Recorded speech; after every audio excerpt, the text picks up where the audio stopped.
दोस्तों नमस्कार। बीजेपी ने 195 उम्मीदवारों की पहली लिस्ट जारी कर दी है, लेकिन इस लिस्ट में दो बड़े राज्य महाराष्ट्र और बिहार की एक भी सीट के लिए कैंडिडेट के नाम का ऐलान नहीं किया गया है।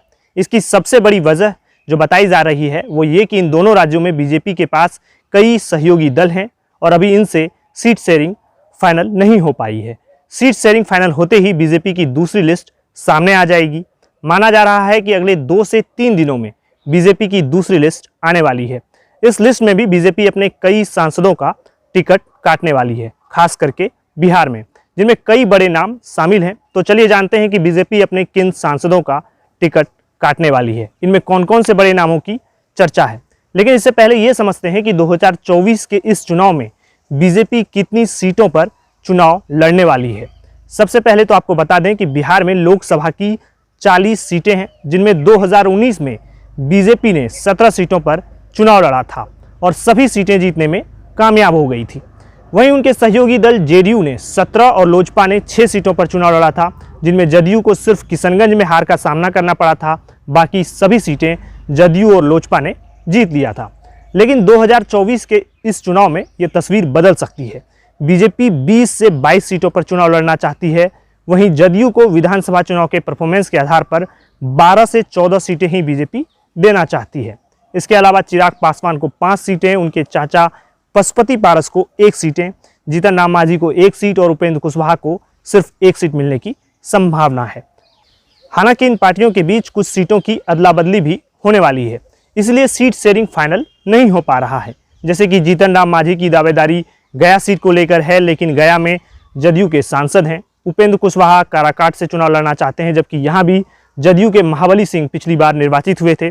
सबसे बड़ा पेच हाजीपुर सीट को लेकर था, जहां चाचा और भतीजा दोनों ही दावेदारी कर रहे थे। लेकिन अब मीडिया रिपोर्ट के मुताबिक पशुपति पारस समस्तीपुर से चुनाव लड़ सकते हैं और चिराग पासवान हाजीपुर से चुनाव लड़ेंगे।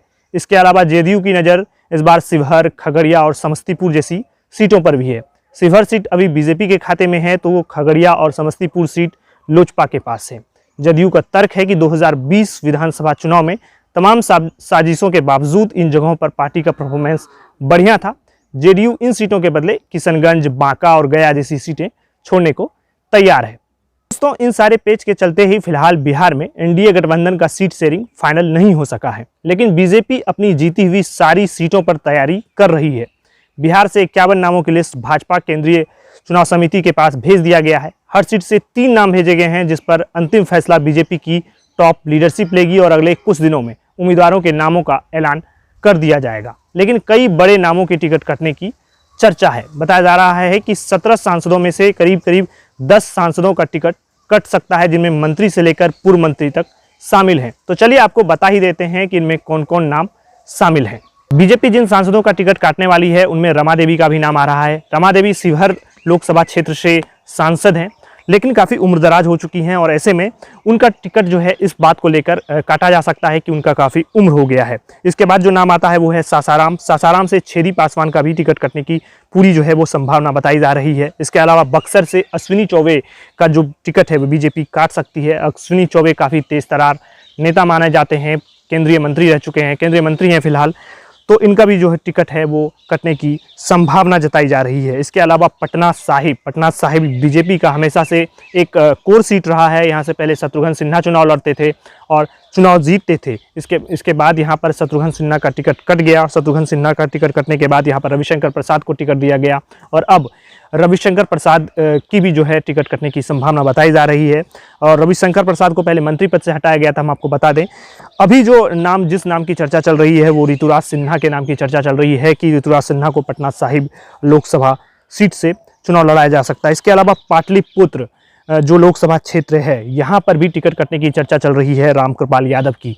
रामकृपाल यादव आपको बता दें कि 2014 में वो आरजेडी से बीजेपी में आए थे और फिर सांसद चुने गए पाटलिपुत्र से। उसके बाद मंत्री भी बनते हैं, लेकिन अब उनके नाम की भी टिकट जो है वो कटने की संभावना जताई जा रही है। इसके अलावा वेस्ट चंपारण से राधा मोहन सिंह को बीजेपी में संगठन का व्यक्ति माना जाता है। अभी भी जो टिकट बंटने की जो भूमिका है उनमें भी उनका जो कहीं ना कहीं योगदान माना जा रहा है, लेकिन खुद उनका टिकट कटने की संभावना जताई जा रही है। देकर राधा मोहन सिंह का भी टिकट कटने की संभावना जताई जा रही है। इसके अलावा उम्र का हवाला देकर गिरिराज सिंह की भी चर्चा चल रही थी, लेकिन अब जो है मीडिया में जो जिस तरह से रिपोर्ट चल रही है उसमें ये बताया जा रहा है कि गिरिराज सिंह जो है फिलहाल वो खतरे से बाहर हैं और गिरिराज सिंह को कहीं ना कहीं हरी झंडी दे दी गई है कि वो अपने चुनाव लड़ने की तैयारी करें। आपको बता दें कि गिरिराज सिंह बेगूसराय से पिछली बार चुनाव जीते थे और काफ़ी वो एक हॉट सीट था, वहाँ कन्हैया कुमार से उनका मुकाबला हुआ था। इसके अलावा सारण से राजीव प्रताप रूडी का भी टिकट कट सकता है। आपको बता दें कि राजीव प्रताप रूडी भी पहले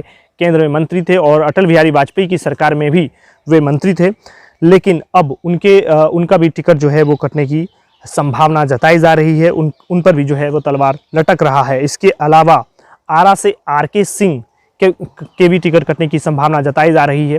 आरके सिंह के बारे में हम आपको बता दें कि आरके सिंह काफ़ी फेमस हैं। आरके सिंह और के बारे में कहा जाता है कि काफ़ी परफॉर्मिंग मिनिस्टर भी हैं, काफ़ी अच्छा परफॉर्मेंस भी करते हैं अपने मंत्री पद पर रहते हुए, लेकिन इनका भी उम्र का हवाला देकर जो है वो टिकट कटने की चर्चा चल रही है। तो कुल मिलाकर बीजेपी जो है आने वाले समय में अपने 17 लोकसभा सांसदों में से 10 लोकसभा सांसदों का टिकट काट सकती है।